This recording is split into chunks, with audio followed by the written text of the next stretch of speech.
Hey, you're watching Half Sip the Lockpicking Welder. On today's episode, I'm going to be opening this unnamed lock. It's one that my wife got for me again. I was using it at work on my toolbox. It really didn't need to be super secure, so I didn't really care too much. But I upgraded to a couple Avis locks, so I thought I would bring this home and see if we can pick it. It's 4 pins.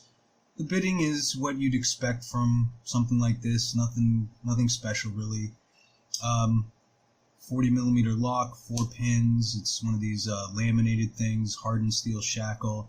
So I guess it's a decent little thing for, what, $2 or something that it probably cost. I think she got this from the grocery store.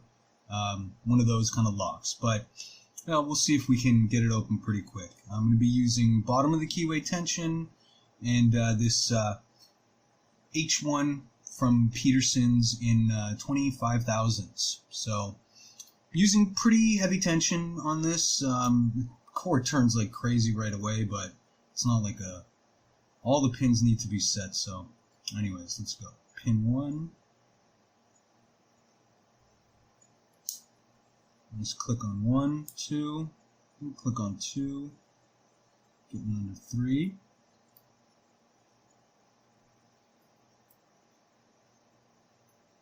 Come on.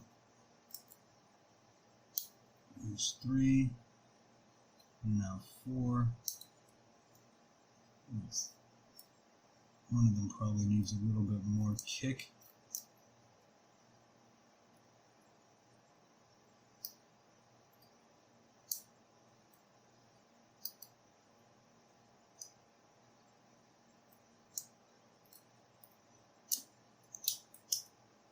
And there we go. Wow, that was a hard one. Probably got a lot of gunk in there from work and stuff, but there we go. Not too bad. A little bit slower, but the camera, in real life, the camera adds 5 pounds. I think with lockpicking, the camera adds 5 minutes or something.